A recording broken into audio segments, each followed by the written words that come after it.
para aprendermos, crescermos e sairmos melhores do que chegamos. Obrigada a todos os irmãos de luz que aqui trabalham, junto com a irmã Sheila, em prol de cada um de nós. Agradecemos hoje sempre e rogamos o auxílio e a ajuda de todos os irmãos de luz para que essa tarde e noite seja muito iluminada, que saiamos daqui com um aprendizado. Gratidão, que assim seja.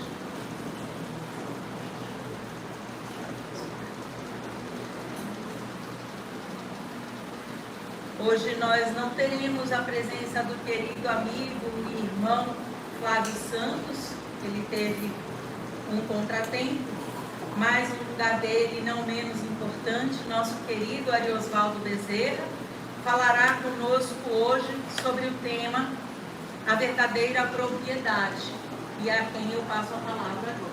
Seja muito bem-vindo.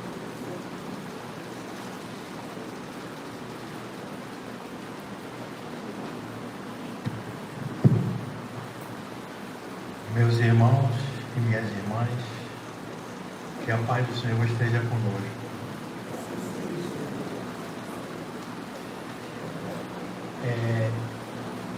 Quando o Flávio teve um imprevisto e me convidou para vir substituí-lo, ninguém substitui ninguém, eu disse: Flávio,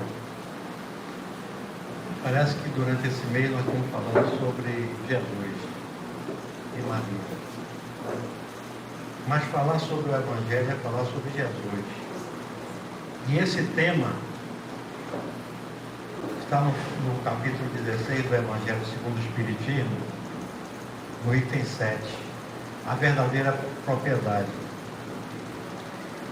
E de repente eu estava folheando os papéis e me deparei com duas cartas em minha mão. Alguns de vocês já conhecem, pelo menos uma delas. Uma é do cacique Seattle, que tem 167 anos. O cacique Seattle, ele escreveu para o presidente dos Estados Unidos, porque eles pretendiam comprar a terra dos índios. Alguém aqui conhece essa carta? Falou, levante a mão. Bem. E a segunda carta é uma carta atribuída a Steve Jobs no leito da morte. Eu já li um documentário. Hoje a gente não pode acreditar em tudo que a gente lê, nem em tudo que a gente vê. Outro dia eu estava comentando com um amigo meu que você pode dar uma entrevista dizendo assim: como é que uma pessoa se dirige a um órgão de imprensa e declara que os baianos são burros? Aí alguém pega essa informação minha, corta, e você só escuta aquele trecho que eu estou dizendo: os baianos são burros. E quando eu sair aí, eu sou apedrejado. Então hoje está acontecendo esse tipo de coisa. Então, mesmo que essa carta tenha sido verídica ou não invalida o propósito que nós vamos utilizá-la aqui. Eu não vou ler a carta toda, ela é muito comprida. Eu vou pensar algumas coisas que nós já estivemos trabalhando há algum tempo na área de meio ambiente. Eu me lembro que eu fui fazer uma palestra no Polo Petroquímico, na abertura da Semana do Meio Ambiente, e eu coloquei essa carta no slide. Depois que eu li a carta, eu perguntei ao pessoal: eu ainda preciso falar alguma coisa? Então eu pensei aqui algumas coisas só para introduzir o nosso tema. A minha palavra é como as estrelas, elas não empalidecem. Vocês se lembram que antigamente nós ouvíamos muito dizer assim, que é uma questão de fio de cabelo, né? Eu dou minha palavra. Por que eu estou colocando isso? Porque os governos assinam tratados, as empresas constroem políticas, jura-se até sobre a Bíblia nos Estados Unidos, e o pessoal dá falso testemunho, depois diz que deu falso testemunho. A gente não precisa de tanta complicação. Muitas vezes eu leio tratados, debates, e eu disse: poxa, Jesus falou isso com uma frase. A pessoa escreveu um livro para dizer isso. ele fala o seguinte: como pode se comprar ou vender o céu e o calor da terra? Para o índio isso pode parecer estranho, né? Como é que você pode comprar ou vender o céu da terra? Tal ideia é estranha. Não somos donos da pureza do ar ou do brilho das águas. Eu sublinhei só algumas frases aqui, mas vai ficar no contexto. A terra não é sua irmã, nem sua amiga. Depois de exauri-la, ele vai embora. Sua ganância empobrece a terra e deixa atrás de si os desertos. Um índio, dito selvagem, falando isso. Não se pode encontrar paz na cidade do homem branco. O barulho da cidade é terrível para meus ouvidos. O ar é precioso para o homem vermelho, porque todos os seres respiram o mesmo ar, os animais, a árvore, o homem. Sou um selvagem e não compreendo como um fumegante cavalo de ferro é o trem, que ele chama assim, pode ser mais valioso que um bisão, que nós, peles vermelhas, matamos a pena para sustentar a nossa própria vida.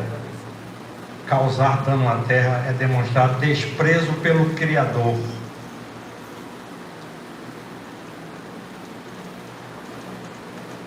Eu falei aqui de poluição sonora, falei aqui de poluição atmosférica.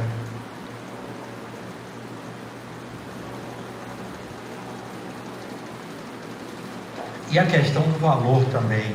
Ele comparou o bisão, dizendo que tinha mais valor do que um trem.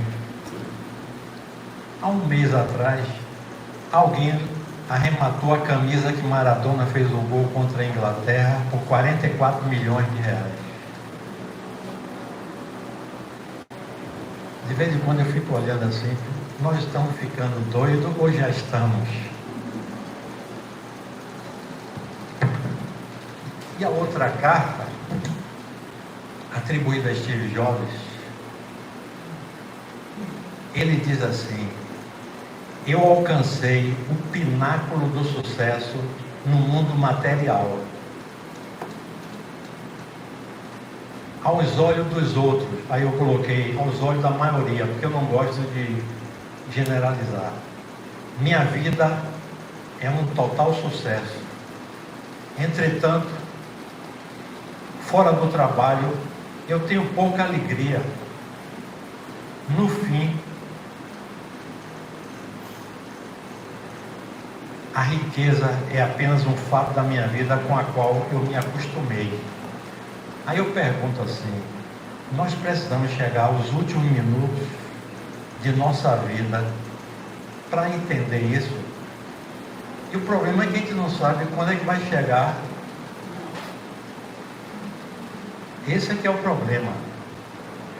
Antes de ontem, hoje é domingo, né? Foi ontem, Peixinho, não sei se vocês assistem no dia de sábado pela manhã, 8h30, Encontro com o Divino. Peixinho contou uma longa história de um sacerdote que ninguém como ele fazia belos discursos no domingo na igreja, numa cidade que a classe média frequentava.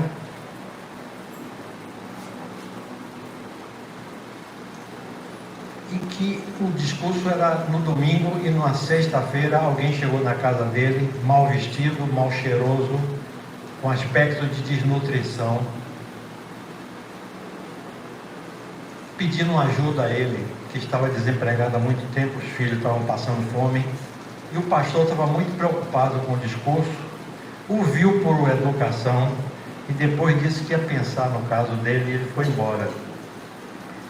E ele foi para a igreja e fez um belo discurso. Quando ele ia terminando o discurso, aquele homem estava também na plateia, e porque ele falou de bondade, de tolerância, de amor,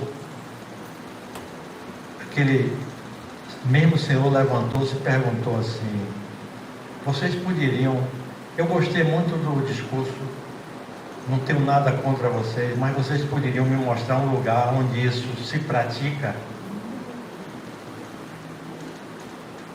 E ele estava muito cansado, faminto e tal. Parece que ele teve um problema de saúde e levaram para a casa do pastor, e esse senhor termina morrendo. E o pastor ficou abalado com aquilo e não teve mais inspiração para produzir o discurso do domingo que ele queria. Tanto é que ele reuniu as pessoas da igreja para pensar sobre a teoria e a prática de praticar uma religião. E esse caso que o Peixinho contou, ele é muito longo, mas eu vou abreviar. Tem um cidadão no grupo deles, que era dono de um jornal, e chamou o editor-chefe. Parece que eles iam publicar uma página sobre uma luta de boxe. O pessoal gosta muito de luta de boxe nos Estados Unidos. E ele disse, não, meu jornal não vai publicar mais isso. E o editor disse, você vai falir o jornal. E ficou preocupado que ele ia perder o emprego e as pessoas também iam perder o emprego. E no domingo os jornaleiros saíram com aquele jornal, eles nem leram o jornal, já sabiam do resultado da luta e saíram proclamando. E as pessoas começaram a comprar o jornal e quando abriram não tinha nenhuma informação. Aí disse, isso aí é falsa propaganda, né? E terminaram devolvendo o jornal. A gestação é uma coisa divina e um processo muito complicado, porque você está gestando um corpo que está com o espírito. E isso não é só essa programação do hospital, que já evoluiu muito para fazer o parto, mas é a programação da reencarnação que é complicada.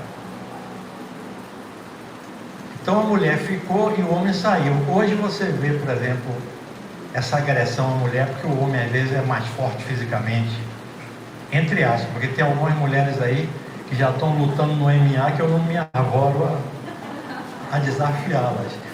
Porque o homem saía para caçar e pescar, ele ficou mais forte, isso foi uma coisa... Então, alguns homens cuidavam da terra, outros faziam artesanato, a partir daí a produção ficou maior do que o consumo, porque junto a gente produz mais. Gerou-se um excedente de produção. Agora, esse excedente de produção ele devia pertencer a todos. O problema foi que ele começou a ser apropriado por alguns. Então, os donos da terra, né, os donos dos instrumentos de trabalho, começaram a elaborar leis para organizar isso. Eles elaboraram as leis, depois eles começaram a construir o que hoje nós entendemos por Estado, né? E para cumprir as leis, eles tinham que ter uma instituição militar, né? Aí vem a instituição militar para produzir. O culto aos que desencarnavam, aos mortos, fizeram surgir os sacerdotes. Eles inicialmente passaram a servir o Estado. No início era difícil você acumular bens. Essa questão de posse de propriedade ainda não estava muito formatada na cabeça da gente. A gente trocava mercadoria, né, que era um escambo. Não havia refrigeração. Isso foi ocorrendo até que a gente inventou o dinheiro, né, com uma maneira de facilitar a troca, né?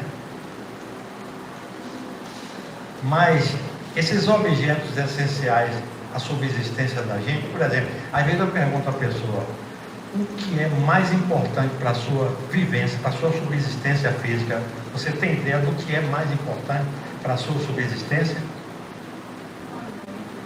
Ela disse que é o alimento. Então vocês são testemunha, eu vou segurar ela agora, vocês vão tapar o nariz dela. Se ela morrer, vocês vão me defender. O mais importante para a gente é o ar. Com 5 minutos você morre.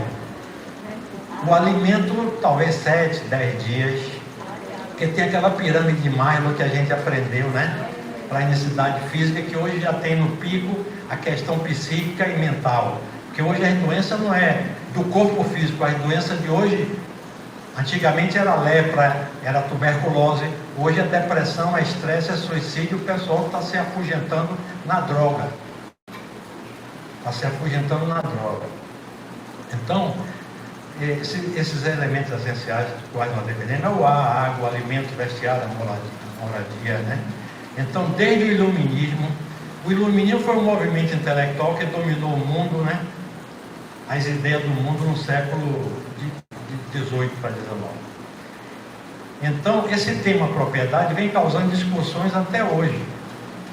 Hoje já é discutido no campo do direito, no campo da economia. Aí, só para enriquecer, Rousseau, por exemplo, que foi um dos principais pensadores do iluminismo francês, ele disse que a propriedade privada surgiu com a demarcação de terra e que foi a primeira coisa que contribuiu para a divisão da desigualdade dos homens, né? E Marx, que era um socialista alemão, a propriedade privada nasceu em consequência da exploração da agricultura. Aí um grupo começou a dominar o outro. Ele que colocou essa ideia de mercadoria fictícia, porque ele dizia o seguinte: um carro ele é produzido e você muda de lugar. A terra não foi produzida por nós e você não pode tirar ela do lugar. Então ele dava esse título de mercadoria fictícia. Então essa propriedade da terra ela já existe desde a antiguidade. E ela era apreciada no valor de uso, né? E foi com a luta da burguesia que o direito à propriedade se tornou um direito inalienável nas cartas que nós chamamos cartas constitucionais hoje. Você vê que a posse ela pode ser legítima ou não.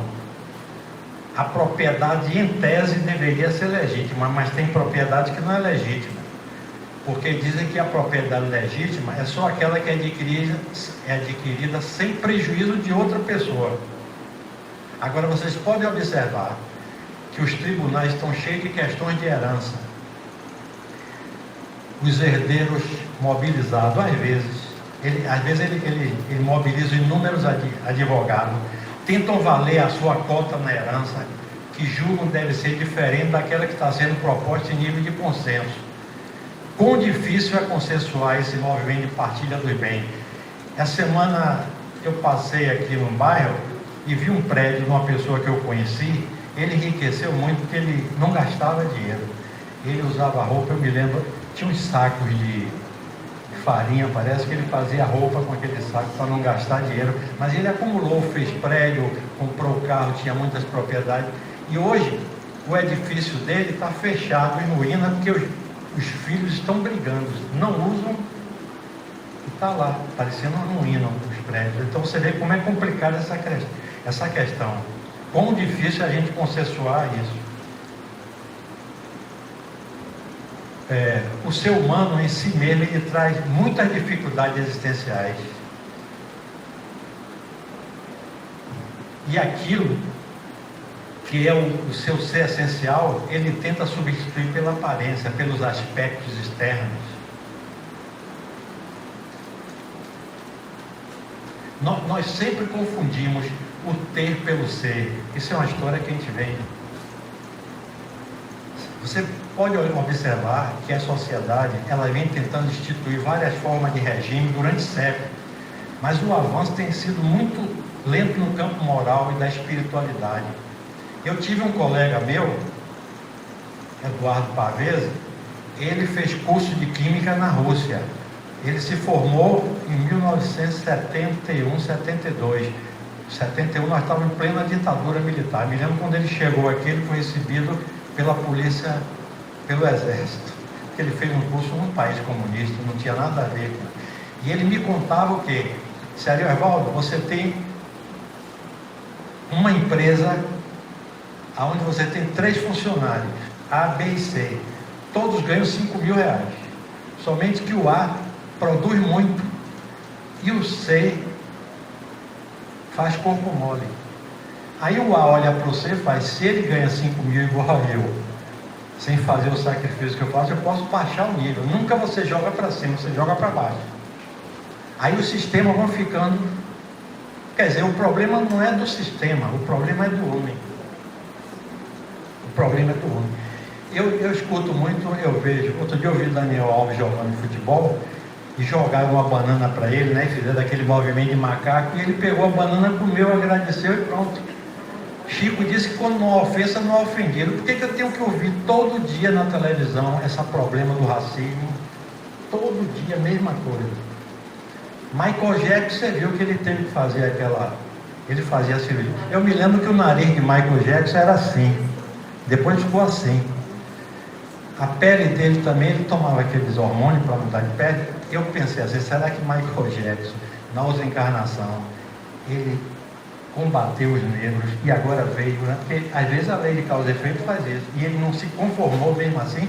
Eu dizia, se eu fosse Michael Jackson, com aquela voz, o dinheiro e a fama que ele tem, eu podia ser um pedaço preto, amarelo, vermelho, eu ia me achar lindo. Eu ia me achar lindo. Então o que é que acontece? Além do que a produção não é dos produtores e não é dos industriais. Aí ninguém tem interesse de aumentar a produção, muito menos melhorar os processos. Resumindo, enquanto o homem busca a satisfação do ego, acreditando existir só do berço ao túmulo, tem muita gente assim. Eu tenho visto 3.000, 4.000 pessoas escutando a palestra de Divaldo, e eu fico olhando a interação. Tem gente perguntando se existe espírito, porque eu vejo que Divaldo faz umas palestras muito para ele pegar um campo bem maior, né? Lá dentro da mansão ele já especifica mais para o espiritismo, mas mesmo assim ele fala de uma forma muito abrangente, muito carinhosa, né? E além do mais a energia que ele tem, né? Então não vai existir regime perfeito, porque o problema está no homem. Por isso é que Jesus nos aconselha a buscar em primeiro lugar o reino dos céus, e tudo mais lhe será acrescentado. Mas rapaz, se você acreditasse nisso, as pessoas pensam que existia um milagre naquela época de Jesus, na época dos... mas está acontecendo milagres agora. As pessoas ficam pensando que é difícil aí fora, acha que é impossível conversar com espíritos, e às vezes não podem nem vir para uma mediúnica, que eles vão prejudicar a mediúnica, porque a mediúnica precisa ter um nível de energia. Mas é uma coisa tão comum hoje, está encarnando tantos médios de efeito físico, por causa dessa fase da grande transição que nós estamos atravessando. Porque em transição nós estamos todo o tempo, toda a matéria, todo o universo está em transição todo o tempo. Agora tem época que nós estamos em grandes transições, é o que está acontecendo agora. Tem coisas absurdas acontecendo aí, coisas maravilhosas. Então, enquanto nós estivermos em segurança nos regimes, nas leis humanas, nos nossos governos, nós vamos buscar uma falsa proteção contra essa insegurança, se apoderando das coisas. Tem duas questões do jovem rico, que eu ia até pesquisar mais. Eu me lembro de um que Jesus falou para ele assim, ele disse assim, o que é que eu preciso fazer para ganhar o reino dos céus? Jesus disse, siga as leis, porque o bem e o mal, o bem é tudo que está dentro das leis divinas, e o mal é que está fora da lei, é só isso. É uma simplificação bacana do que é o bem e o mal. Aí ele diz assim, eu cumpro as leis. Ele disse assim, eu cumpro as leis, eu amo meu pai e minha mãe, eu faço isso. Aí Jesus disse, então venda tudo que você tem e siga.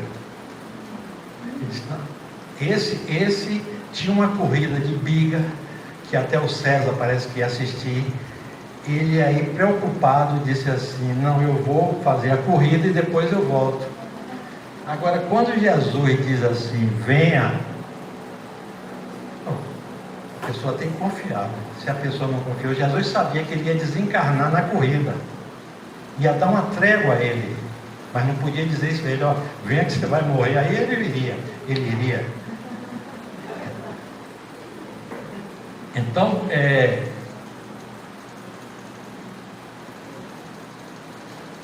Jesus não ia deixar ninguém na mão. Agora vocês reparam uma coisa, Zaqueu,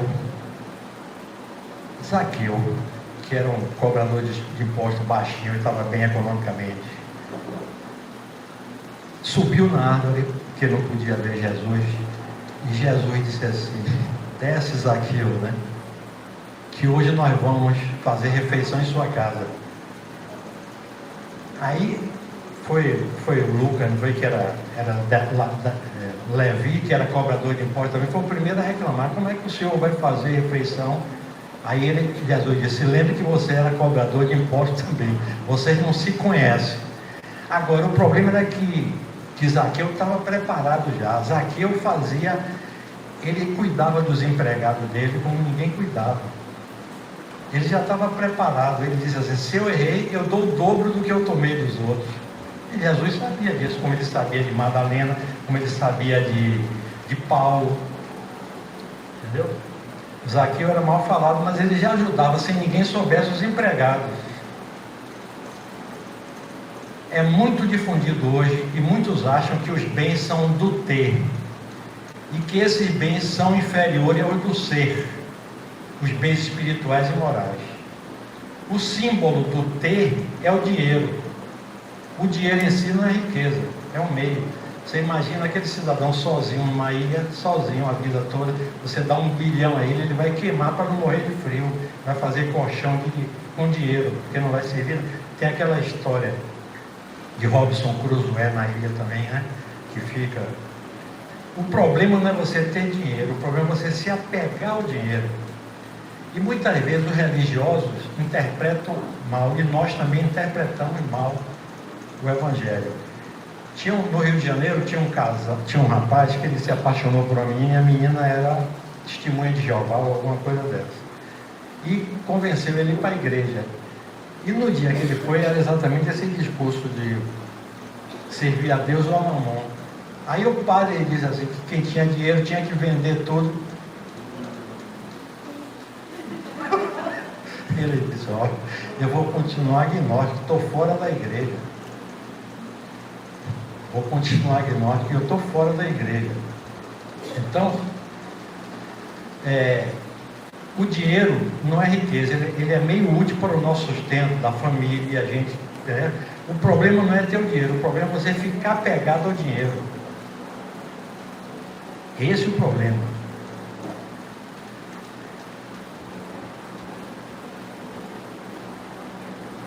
Aí eu lhe pergunto assim: o que é que lhe pertence? O que é que me pertence? Você poderia responder assim: eu tenho uma casa, né? Tenho um carro, tenho uma família, tenho um filho, tenho vários títulos universitários. Mas o que pertence verdadeiramente ao homem? Se nós perguntarmos a um materialista, todos nós já sabemos a resposta. Vamos perguntar a um espírito, né? Kardec perguntou. Ele perguntou a Blaise Pascal, está lá no capítulo 16 que ele está falando aqui agora. E ele, espírito, esse Blaise Pascal, ele foi filósofo, foi matemático. Nós estudamos, né, o teorema de Pascal, não tem aquele teorema de Pascal?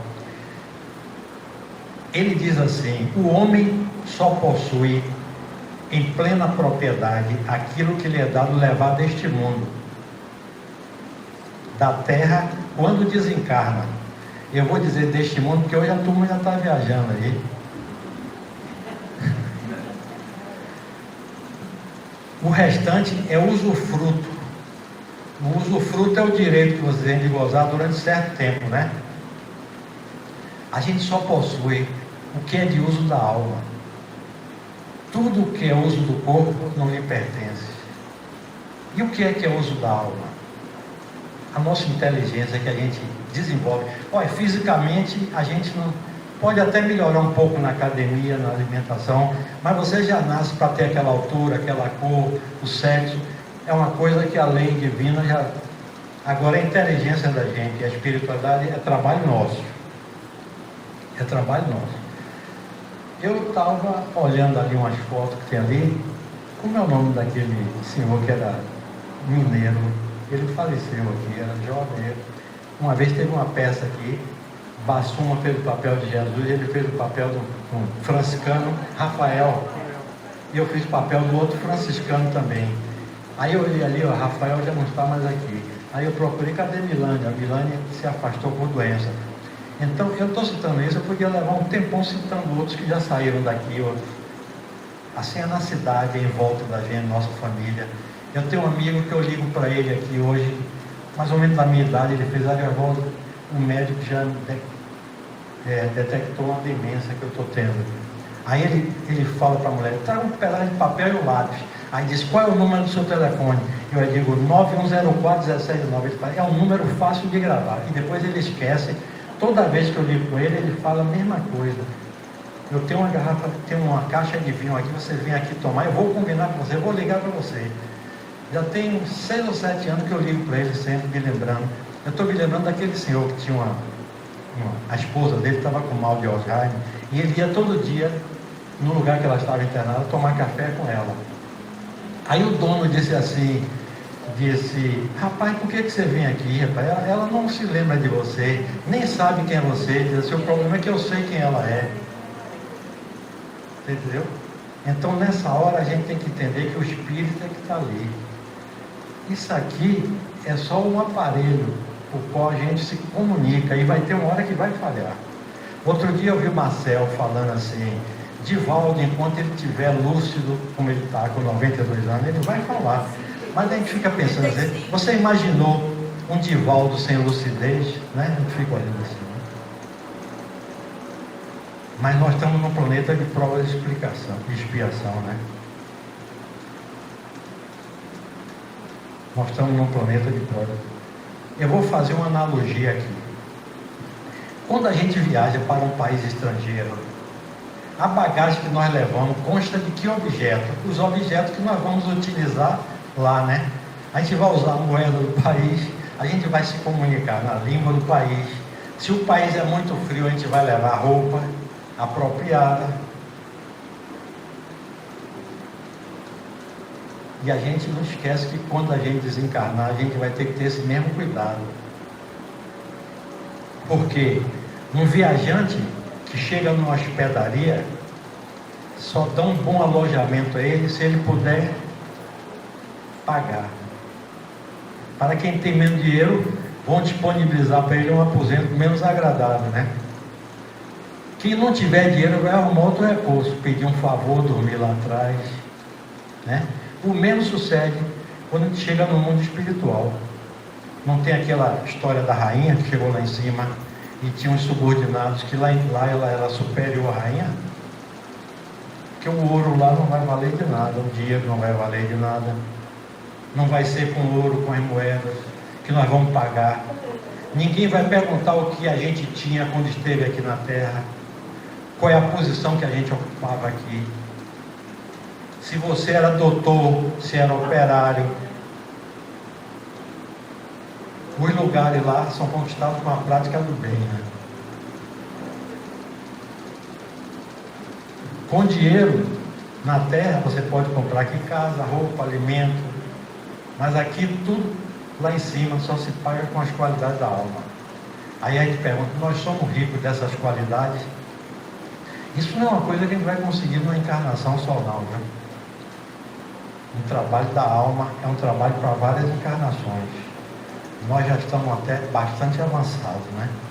Pelo menos nós que estamos aqui numa tarde de domingo, às 4 horas, procurando entender mais o Evangelho e trazer isso para a aplicação diária nossa do dia a dia. Lá eles não vão nem perguntar a gente, viu?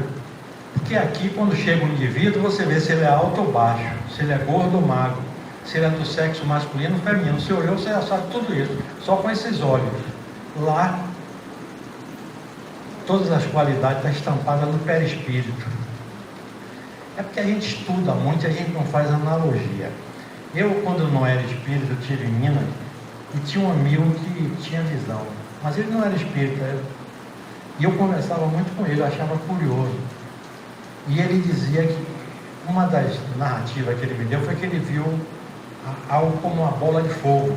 E eu ficava pensando, será que um espírito pode aparecer com uma bola de fogo? Achei aquilo, mas hoje a gente vê na literatura que pode. Porque nós estamos acostumados a saber do médium que ele vê alguém que desencarnou, o perispírito é igualzinho, né, ao corpo físico. Diz que se tiver um dente de ouro dando risada, aparece. Se tiver de óculos, aparece. Mas quando ele fala, não é a boca. Ele não está usando a boca. E quando ele vê, não é os olhos, porque ele vê pelo perispírito todo. Porque a física e a química lá em cima é diferente. A física material, a gente não sabe nada. Está aí a física quântica desmerecendo a física de Newton, os buracos negros dando dor de cabeça. Outro dia a ciência descobriu, fizeram um experimento, não sei se foram os chineses, é alguma coisa assim, a gente sabe que o átomo, os elétrons, tem aquela questão do espinho, um gira para um lado, outro gira para o outro. E eles separaram esses elétrons, e quando ele mexe em um, o outro mexe também. Se ele gira para a direita, ele gira para a esquerda. E eles foram afastando esses elétrons. Isso ia ocorrendo. Somente que eles levaram um para a Lua e outro aqui. E fizeram o experimento. Na hora que ele mexe aqui, o de lá mexe. Aí eles calcularam a velocidade. A velocidade é dezenas de milhares de vezes a velocidade da luz. Como a ciência diz que a coisa mais veloz que tem aqui é a velocidade da luz, aí eles estão no impasse. Como eles não gostam de se dizer, eles inventaram um termo aí. Me fugiu o termo agora, mas é aquilo que está acontecendo no momento. Não é o flash, não. Eles usaram uma palavra que é como uma coisa que acontece ao mesmo tempo. Mas o Espírito tem dito que o pensamento tem a velocidade maior do que a velocidade da luz. Então, quanta coisa nós vamos descobrir. Quanta coisa nós vamos descobrir ainda. Uma propriedade aqui, mesmo aqui, ela só é considerada legalmente quando da sua aquisição não resulta em dano para alguém. É a propriedade. Eu, inclusive,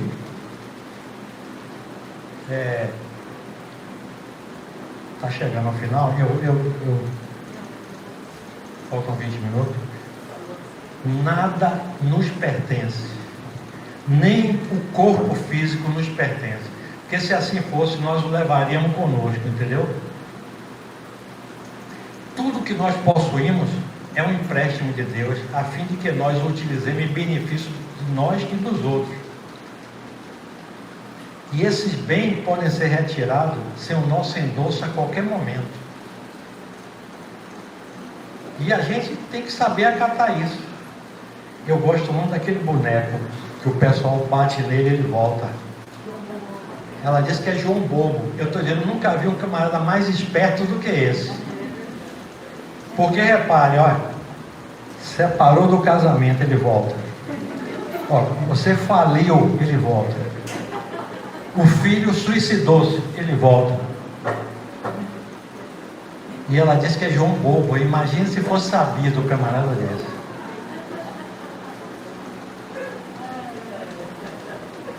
O que é que nós levamos ao desencarnar? Todos os bens materiais ficam aqui. Fica a casa, fica o apartamento, fica o automóvel, o dinheiro. Não levamos nada daquilo. Nós só levamos o que é da alma, conhecimento, inteligência, as qualidades morais. Eu vou dar uma... Eu não gosto muito de falar isso, não. Nesse instante eu peguei para minha esposa, me mandaram para mim, uma menina tocando aquelas caixas, né? Como é que chama aquilo? É caixa mesmo, né? São 3. Hein? 3 que ela bate com um pauzinho. Bateria. É uma criança de 3 anos, mais ou menos, japonesa. Aí eu mostrei para ela, ela olhou para mim e fez assim, parece que é montagem, né? Parece que é montagem. Hoje a gente não sabe mais em que a gente acredita, né? Mas isso aqui garanto que não é montagem. Agora, Jesus, uma vez, os apóstolos chamaram as pessoas poderosas da cidade, que tinha dinheiro, que tinha poder político, e disse, Jesus, faça um milagre aí, porque as pessoas quando vê o milagre, não é que acredite 100%, mas ele tem um poder ali, né? Aí Jesus não fez o milagre. Depois ele perguntou, por que você não fez o milagre? Ele disse assim, eles não iriam acreditar. Ou então iria dizer que era coisa do diabo, que eu era filho de Satanás.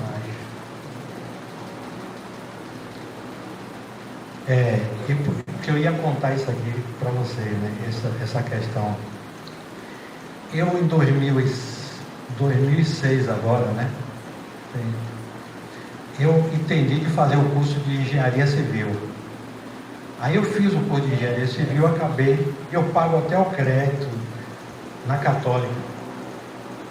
Quando eu acabei o curso, vocês acreditam que eu olhei para o espelho, eu ouvi, como eu estou falando com você aqui, ó, eu não sei se foi meu anjo de guarda, não sei o que foi, eu sei que eu ouvi. O que é que você vai levar no caixão? Dinheiro, mulher, fazenda. Olhe a sua idade e vê se você não já tem juízo para saber o que é que você vai levar. Eu não construí uma casa de cachorro. Não construí uma casa de cachorro. Eu, olha, o ano foi o primeiro ano antes da. Eu contei ainda minha palestra, foram 82. 82. Eu não digo palestra, não, que eu não sou palestrante, eu sou expositor. Eu sempre dei aula, eu gosto muito de dar aula, né? Porque para o cara ser palestrante, ele já tem que ter aquele diferencial, entendeu? Então, deixa eu ver aqui, me deu um branco. Hein?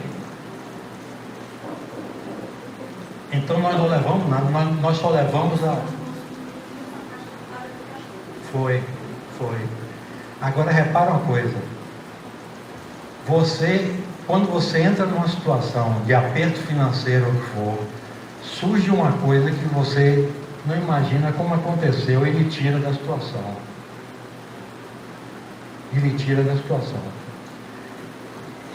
Eu posso contar uma coisa aqui, o camarada vai dizer, esse camarada está, ou ele está pirando, ou está inventando. Eu participo de grupo, sim, eu sei onde é que eu fiquei no fio da meada. Eu fiz as 82 palestras. Para você fazer 82 palestras de 50 minutos, você tem que ler pelo menos 5 ou 10. 5 ou 10. E eu, segunda-feira, eu tenho um evangelho.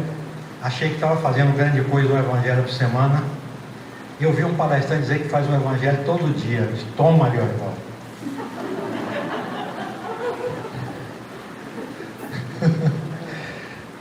Aí, quarta-feira, eu estou participando no grupo com o Marcel Mariani, que é o Cláudio. Quarta-feira. Quinta-feira, eu tenho um grupo que eu participo, chama... Nós estamos dando as obras de Manuel Filomeno de Miranda, está em transição planetária. Quinta-feira. Sábado, tem o Ouro do Rei, né? Chama o Ouro da...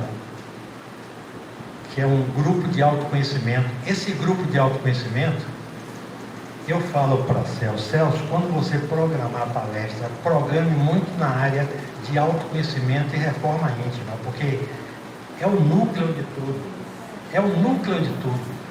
E não é fácil não, porque Kardec perguntou assim, qual é a maneira mais prática de eu fazer isso? Porque Kardec estava vendo que era difícil. Aí Santo Agostinho disse, olha, eu fazia assim, né? Chegava todo dia de noite, fazia, mas não é fácil. Aí eu disse assim, eu quero entrar num grupo de autoconhecimento para fazer esse trabalho. Tem gente que fala, tem gente que vai sair da... Porque eu digo que tem aluno que entra em escola ruim e sai bom, e tem outros que entra em escola boa e sai ruim, sabe disso? Aí nesse grupo de autoconhecimento, completou um ano agora. Eu contei, são 72 horas que eu já fiquei lá, e eu tenho um caderno onde eu anoto tudo, sabe? Mas você vê como é difícil você se analisar durante o dia, ver se você teve raiva, ver se você está reativo. Eu sou altamente reativo. Hoje eu já sou menos, por causa desse trabalho que a gente está fazendo. Mas a tendência nossa é reagir. Agora, chega um ponto que você sente vontade de reagir, mas não reage mais. Isso você traz para a vida. Lá onde eu moro, meu prédio fica quase numa ladeira e numa curva. E as pessoas às vezes entram na curva e na ladeira com alta velocidade. Outro dia um camarada vinha atrás de mim, quando eu diminuí, não me lembro se eu dei a sinaleira ou não, eu acho que eu dei, ele quase que bate no fundo. E ele virou assim, e me chamou de tanto nome que eu não vou ter coragem de dizer um aqui. Parecendo esses carros que fazem propaganda quando a mulher faz aniversário que você contrata aquele restaurante. Ele me chamou de tudo quanto é nome. E eu olhei assim, eu disse assim, se fosse outras épocas, eu tive uma época quando eu tinha 20 e poucos anos, eu lutava taekwondo ali na ladeira de São Bento, tinha link, treinava taekwondo.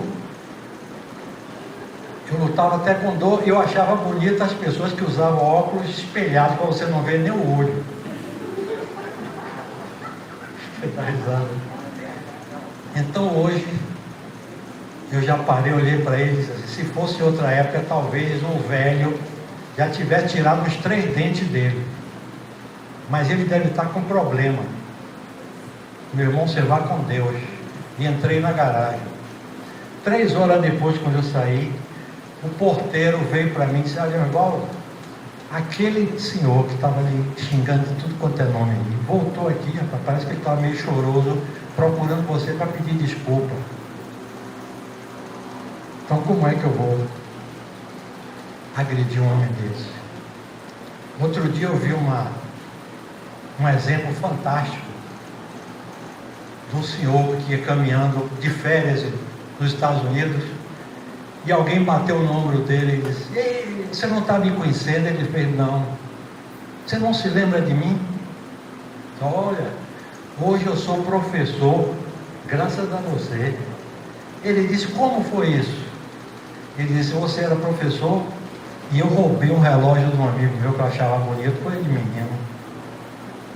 E o menino se queixou ao professor e o professor disse, todo mundo de pé, virado para a parede. Aquele que ele sabia que era dono do relógio, ele botou por último e foi metendo a mão no bolso de cada um. Aí ele evidentemente encontrou o relógio, sabia de quem era e botou no bolso do proprietário. E ele diz, rapaz, eu não sei porque que você, a vida toda, você nunca tocou no assunto comigo. Eu sou professor de sua casa, você é um educador. Ele pediu que todo mundo ficasse com os olhos fechados. Mas ele disse para o menino, eu também estava com os olhos fechados. Então, às vezes, a gente tem que usar essa tática para a gente fazer o bem, né? Porque se a gente ficar com os olhos abertos, às vezes a gente não faz, né? Mas é uma tática boa. Quando a gente se agarra ao efêmero, ao transitório, nós estamos no campo da ilusão. Nesse caso, convém refletirmos tudo sobre o que nós estamos amontoando de material. De acordo com a ciência econômica, deve ter gente que sabe mais do que a gente aí, há bens que são denominados bens livres, são bens que não têm preço fixado e você não cobra pela utilização. É a questão do ar, que eles chamam de bem econômico. Agora, tem os bens econômicos que são comercializados em função da escassez. Eu falei aqui na estante que o camarada arrecadou uma camisa de 44 milhões, né? Eu tenho a impressão que se eu pegar um diamante que vale alguns bilhões assim, e um cavalo de puro sangue, e colocar um índio e disser assim, você escolhe isso aqui ou o cavalo, ele vai escolher o cavalo, né?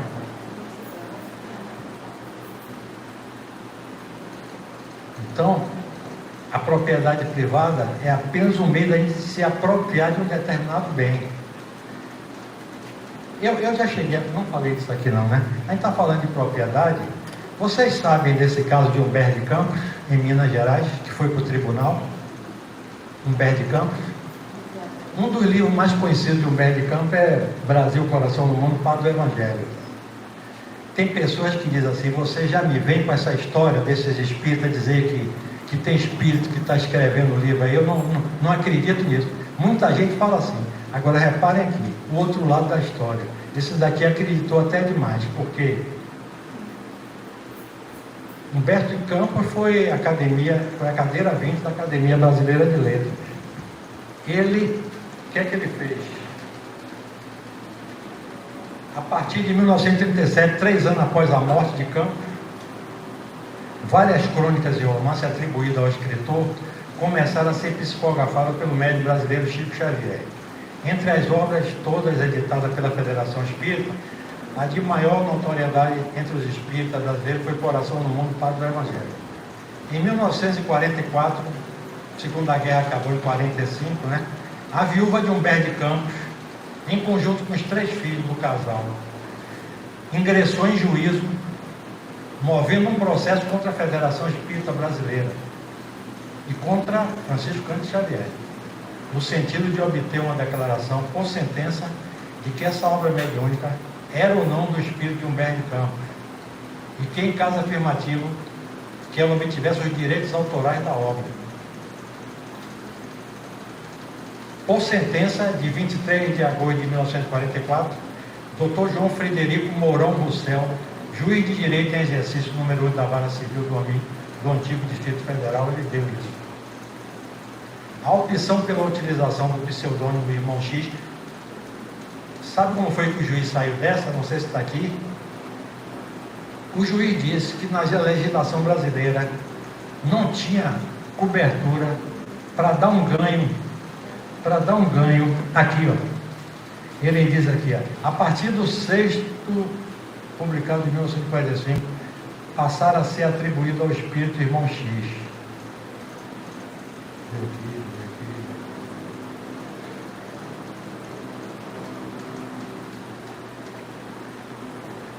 Não está aqui não, mas foi o que aconteceu. O juiz disse o seguinte, que na legislação brasileira não tinha cobertura para dar direito autorais a uma pessoa morta. A pessoa morreu, cessou.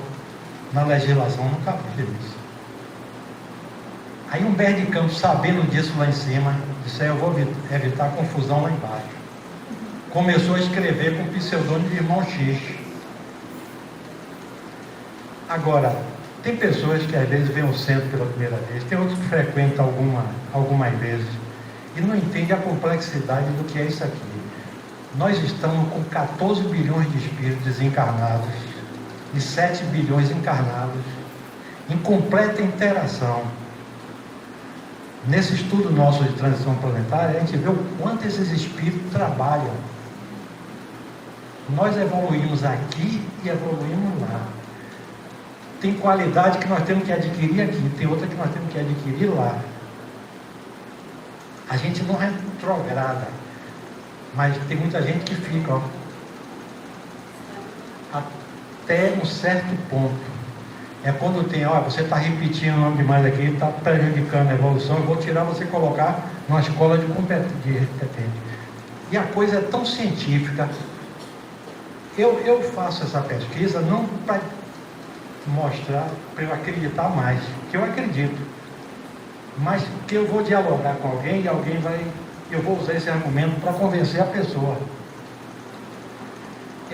Nós estávamos estudando um capítulo, eu me lembro que tinha um espírito que vinha de uma outra constelação ajudar na encarnação em massa aqui no período, foi de 1950 a 2000 e pouco, encarnação em massa. Eu aí vou no IBGE e vejo como é que a população do mundo aumentou, me espantei, quase que dobrou.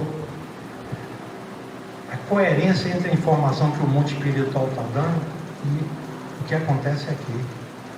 Essa questão da Covid, quanta gente trabalhando em hospitais.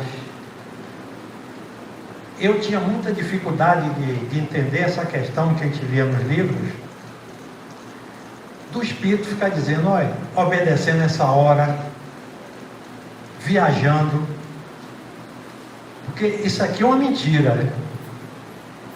Isso aqui é uma mentira, você sabe, né? Isso aqui não existe. A gente começa a medir, ó, 1 metro de pano, 20 metros mais 30, 60 metros quadrados, né? Segunda dimensão, aí bota um 2 em cima do M, né? Aí você suspende uma altura, faz um tanque, aí bota a terceira dimensão, metro cúbico, né? E para medir o movimento da matéria no espaço, eu vou inventar o quê? Esse tempo, mas eu tenho que ter uma bitola. Qual é a bitola? A Terra girando em volta, que não é correto, né? Porque a rotação em torno do Sol, você sabe que é defasada, por isso que tem um ano bissexto e você faz a correção. A gente aprende tudo por analogia. Então eu trabalho com a equação espaço, velocidade e tempo, para saber que eu indo para a Feira de Santana com 100 km por hora, eu chego lá em 1 hora, eu sei que daqui para a Feira de Santana tem 100 km. A relação espaço, tempo e velocidade. Para medir isso. Mas eu não sou isso. Quando eu desencarno, isso aqui já não vai funcionar para mim. Aí você pega um livro e lê que aquele exportador de vinho riquíssimo, que deu um tiro na cabeça porque faliu, brigou para viver a família e a espiritualidade. Não está na hora. Como André Luiz veio, visitou a família, teve aquela recaídazinha. Você não está preparado. Aí tinha uns espíritos que queriam vir. Aí a turma disse: vamos dar lição para ele, deixa ele ir, vamos acompanhando ele. E quando ele chega na casa dele, a casa já estava toda modificada, parecia que não era a casa dele, tinha pessoas diferentes morando na casa. Que ele olhou a folhinha, olhou e disse: ih, rapaz, 13 anos que eu desencarnei. Na cabeça dele era ontem. Porque lá, isso aqui não funciona. Isso aqui não funciona. E a gente fica sem entender. Aí quando eu li essas obras, que eu via o camarada, por exemplo, no nosso lado tem aqueles herbais que você viaja. Que negócio é esse? Isso é pra gente. Mas ele é matéria ainda, tudo. Ele ainda é matéria. O perispírito é matéria. E obedece isso. E tem espírito que está muito ligado à terra. Ele deixou a família, e ele vai voltar de novo. Então tudo que acontece aqui diz respeito a ele. Ele está ligado, entendeu? Tem uns que estão ajudando e tem outros que estão no oba-oba, né? Tem outros que estão no... Já está no horário? Está no horário, né? Então, só para finalizar, eu diria o seguinte: vocês já viram algum rio que bebe a própria água? Alguma árvore que come o próprio fruto? Então, a natureza, a pessoa diz: isso é obra da natureza, isso é coisa da natureza. Simplifica o que é a natureza, pelo amor de Deus. Nós ainda não temos um sentido para ver Deus.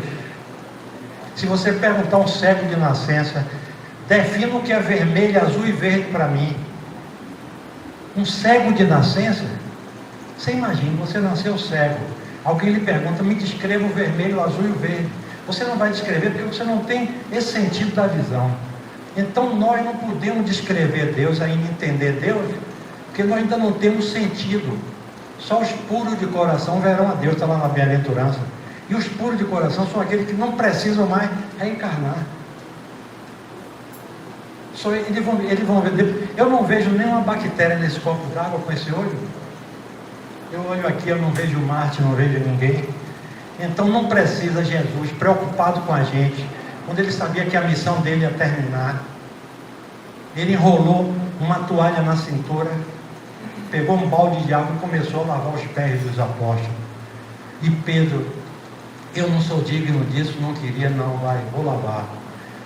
A lição que eu estou passando para vocês é: aquele que quiser ser o maior lá, vai ser aquele que mais serve. E nós estamos aqui para servir. É essa a mensagem que eu deixo. Boa noite e obrigado por estar aqui com vocês.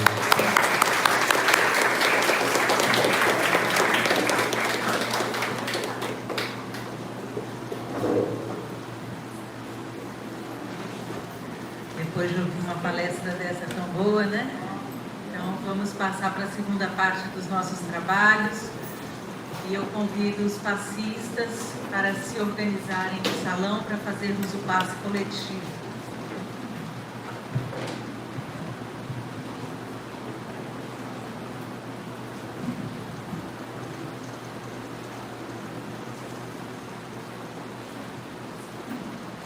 Neste momento, com os corações agradecidos a Deus,